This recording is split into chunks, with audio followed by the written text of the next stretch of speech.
Hello बच्चों, आइए देखते हैं हीमोग्लोबिन क्या होता है और ब्लड के कुछ कार्यों को देखेंगे। इसके अलावा ब्लड के कुछ जो तत्व होते हैं इसके अंदर पाए जाने वाले छोटे-छोटे कणों के बारे में देखेंगे। खास करके आपको देखना है हीमोग्लोबिन क्या होता है बच्चों। तो देखिए, हीमोग्लोबिन हमारे ब्लड में पाया जाने वाला एक प्रोटीन होता है। ये प्रोटीन क्या करता है, हमारे ब्लड को लाल करने का कार्य करता है। ब्लड जो हीमोग्लोबिन होता है, खास करके इसको हम शॉर्टकट में एचबी कहते हैं। क्या बोलते हैं? एचबी। हीमोग्लोबिन की मात्रा पुरुषों में ज़्यादा पाई जाएगी, महिलाओं में थोड़ा सा कम पाई जाएगी। ठीक है, तो हीमोग्लोबिन हमेशा थोड़ा बहुत कम ज़्यादा होता है, मेल और फीमेल। मेल में फीमेल की तुलना में थोड़ा सा ज़्यादा होता है। मेल में जो होता है वो 14 ग्राम प्रति डेसीलीटर होता है। ठीक है, 1 डेसीलीटर में 14 ग्राम। ठीक है, और जो फीमेल में होता है वो 13 ग्राम पर डेसीलीटर।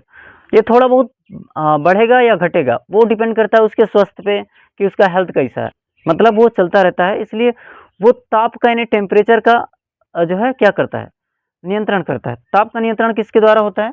ब्लड के द्वारा होता है। किसके द्वारा होता है? ब्लड के द्वारा। ये पोषक पदार्थ का परिवहन करता है। अब ये पोषक पदार्थ क्या होता है?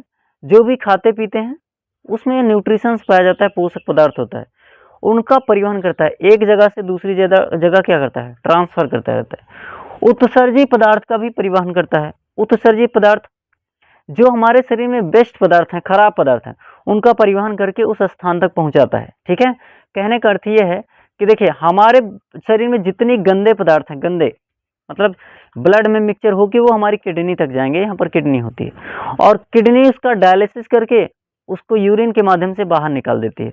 अर्थात जो हमारी किडनी होती है, किडनी उन देखो, पूरे शरीर में ब्लड दौड़ता है, अर्थात पूरे शरीर का गंदगी कौन लेके ट्रांसफर करेगा? हमारा ब्लड। तो पूरा शरीर का ब्लड जो है वो ट्रांसफर करने का, गंदगी ट्रांसफर करने का कार्य किसका होता है? हमारे ब्लड का।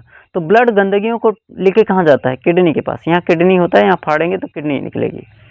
तो किडनी जो होती है वो किडनी उसको डायलिसिस प्रोसेस करती है, यानी डायलिसिस प्रक्रिया द्वारा जो शुद्ध खून है उसको शरीर में ट्रांसफर करेगी, और जो खराब यानी गंदा पदार्थ है उसको हमारे ब्लैडर में भेजेगी, मूत्र के माध्यम से बाहर हो जाएगा, यानी पेशाब के माध्यम से क्या हो जाएगा? बाहर हो जाएगा। उत्सर्जी पदार्थ का परिवहन करता है, खराब पदार्थों का परिवहन करेगा। ऑक्सीजन और कार्बन डाइऑक्साइड का परिवहन तो करता ही है, आपने पहले ही देखा है। ठीक है, अब बात करते हैं बच्चों, ब्लड जो होता है इसके दो पार्ट हैं। एक होता है प्लाज्मा, दूसरा होता है कार्पस। क्या होता है? कार्पस। एक होता है प्लाज्मा, दूसरा होता है कार्पस। प्लाज्मा 55 से 60% हमारे ब्लड में पाया जाता है, अर्थात कहने का अर्थ है लगभग 60%। ठीक है, और कार्पस लगभग 40% होता है। ये ब्लड अपने आप में 100% होता है। कोई भी चीज हमारे शरीर में होता है वो 100% होता है। तो क्या ब्लड 100% है कि नहीं है? और उसमें से आपका प्लाज्मा होता है वो पानी जैसा होता है, पानी जैसा रहेगा, और ये 60% रहेगा। कितना रहेगा? 60%। और जो कार्पस वो 40%, कितना रहेगा? 40%। प्लाज्मा में दो प्रोटीन पाया जाता है, एक तो फाइब्रिनोजेन पाया जाता है और दूसरा प्रोथ्रोम्बिन पाया जाता है। ये दोनों प्रोटीन बहुत ही इंपॉर्टेंट होते हैं हमारे ब्लड के लिए। अगर प्लाज्मा में से आपने फाइब्रिनोजेन निकाल दिया, क्या निकाल दिया? फाइब्रिनोजेन, तो वो सीरम बन जाएगा। अगर आपने प्लाज्मा में से इस फाइब्रिनोजेन को निकाल दिया तो वह सीरम बन जाएगा।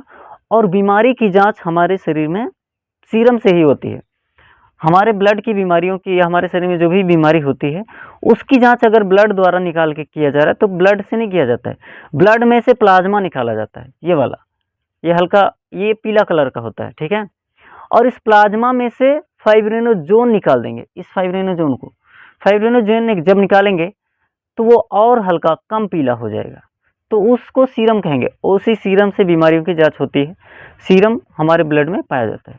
ठीक है, तो ये जितनी बात मैंने बोला वो यहाँ पर लिखा है। ठीक है, प्लाज्मा जो है हमारे ब्लड को लिक्विड बनाता है, अर्थात हमारा जो खून होता है वो गीला क्यों है? इस प्लाज्मा की वजह से, क्योंकि ये पानी जैसा होता है ना, इसी में पानी होता है, वाटर होता है। कार्पल्स जो है बच्चों ये छोटे छोटे पाउडर के जैसे होते हैं। जब आप कहीं चोट खा जाते हैं और चोट खाने के बाद वो क्या होता है, वहां देखोगे सूखने लगता है, पपड़ी जमने लगती है, तो उसको देखिएगा पाउडर पाउडर रहेगा, रहेगा कि नहीं रहेगा?